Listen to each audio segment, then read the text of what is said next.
Where are they at? Hello, I'm Kat, and I just wanted to give my thoughts on the Forest FAIRE Renaissance Festival that I went to yesterday. Let me preface by saying this was the first year of this Renaissance Festival. So this Renaissance Fair was the brainchild of Tamara, I believe that is how you pronounce her name. I will be referring to her as Queen Tamara or simply the Queen, who is the owner of Sugar Station. The whole Renaissance Fair was on the property around her bakery. So one of the main complaints that a lot of people were having about the fair was that the parking lot for the fair was a mile up the road.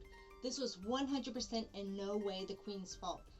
The parking lot that they were supposed to have, that they had either a verbal or written contract with, canceled on them the day before the fair. They had two guys who had trucks, who had tractor trailers.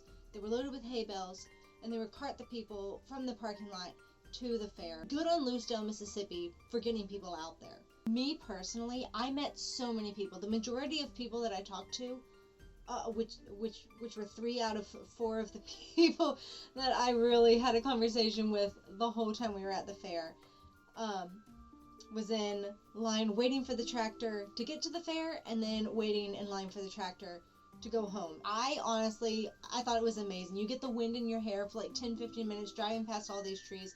Honestly, I loved it. It was one of my favorite parts of the fair. So the location, like I said earlier, was around Sugar Station Bakery. It was on the plot of land around it, which was a forest, because it was the Forest of FAIRE Renaissance Festival, so it made sense it was in a forest. Because there was this river. There was this beautiful, drainage ditch, whatever it was. It doesn't matter. It was a river. It was a brook. It was flowing through the trees in the forest. They were absolute geniuses on where they put the musicians. I listened to a harpist and I listened to a cellist play there. It was the most peaceful, just beautiful scenery around this river. I was there multiple times, not even when anyone was playing. I just went and I sat by the river. Lots and lots of people went and just sat and ate food or just stared at the river. 10 out of 10, would recommend having a river at your Renaissance Fair. Another thing that this Renaissance Fair did just absolutely so well is attract vendors. But they had, 60, 70 tents? This was their first time. I honestly don't even know how they managed to attract this many vendors. There's so many squirrels. But they also had a really nice variety of vendors. They had people who did metalwork, who did earrings. Hang on just a moment. Like these. These earrings, got these at the fair. They had people who had jewelry. There was a whole booth dedicated to crochet. People who were selling armor. They had the people who were selling rocks. Honey. Oh my gosh, the honey booth was honestly so much fun. Speaking of the booths, this is one of my greatest regrets from the fair for something that I did not do. They had quests. So they had these quests. Hang on, there were these little frogs and these little ducks that were hidden all over the fair. Come in front. Focus. I mean, it's a duck. You know what a duck is. But they were hidden all over the fair, and you could go and talk to different vendors and go up and say, hey, do you have a quest? A lot of people did these quests. One of my favorite conversations that I heard during the fair was this group of maybe 12, 13-year-old boys. There were about 3 or 4 of them walking this way, and one of their friends is coming this way, and he's sprinting.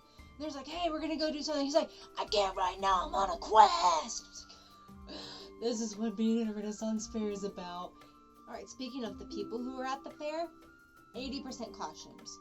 That is actually the highest number that I have personally seen at a Renaissance Fair. This was my 4th fair. I will get into one little negative thing, the mud. When you go to a Renaissance Fair, your hems are going to get dirty. Your boots are going to get dirty. That is just a part of Renaissance Fair culture. But you need to remember, this was a freshly cleared plot of land. It was a lot of mud. It was not squelchy, watery puddle mud, but it was quite muddy. Granted, we also live in the South. It is November. For some reason, it rained. Literally, it rained every single day last week, now that I am remembering it. We were trapped in the house for a whole week because it was raining. So there was this one hay bale right in the center of the Renaissance Fair. Every time I walked past it, kids were on it, except for this one time when there were no children on it. When I decided, hey, I am getting on this bale of hay. And I did. I managed to get up there. I broke 3 of my fingernails getting up onto this hay bale. But my gosh, I had to get up on this bale of hay. And I did. I would honestly love if there were more of the hay bales, and not only more of them, if they could build some kind of a structure. Okay, so you know, like at like Halloween festivals and stuff on a farm, they have all the hay bales laid out and the kids can play on them. That's what I want. I want to play on the hay bales next time this Renaissance Festival comes along. I want just like a layer of hay bales that kids can climb on and that I can climb on in my dress and just skip along on the top of them. Because there were not a lot of things for kids to do. There was a little sandpit in the pirate area. There was some archery stuff. They had a little like sword fighting arena, but only 2 people could fight at a time. The guy who was directing that was super funny, by the way. I don't know if that's a character he was putting on or if that's his personality. It worked absolutely perfectly for that. Another thing that they did really well that I really loved was the costume contest. That was the biggest gathering of people that I have seen at the whole fair. We had, I don't know, maybe 50, 60 of us. I was in it. 50, 60 of us who were entered into the contest. And then 100, 200, I have no idea, several hundred people who were gathered around watching it. And everyone was super engaged and everyone was clapping and cheering. It was super fun. Anyone else? Everyone else. There it is. Toad. Very nice. Toad. But I think the costume contest could be heightened by one simple thing, and that was letting the contestants go up on the stage. It is fun, you know, walking in front of the stage and cheering to the crowd. It's something else being up on that stage, getting to wave from it, getting to show off your costume. One thing that they did incredibly, just like unrealistically well with the costume contest were the prizes. The girl who won first place won a dagger. It was beautiful. Second place won a leather-wrapped journal. There were t-shirts from the fair that were given as prizes. I think that there was one more. But they were actually really good prizes. I heard that day 2, which is today, they were giving out cash prizes. Yeah, cash prizes are exciting, but a dagger, that was incredible. I was a little bit envious of the girl who won it, admittedly. So it was definitely a good idea having the costume contest later in the day. There was a lot more people there at 2:30 than there was at 1 o'clock when the costume contest was scheduled to happen. So I'm really glad that they waited so that more people could compete in it. So now let me get into some of the things that I wish that they had done differently or that they will hopefully do differently next year when the fair happens. The big one, the guns. These guns were incredibly loud.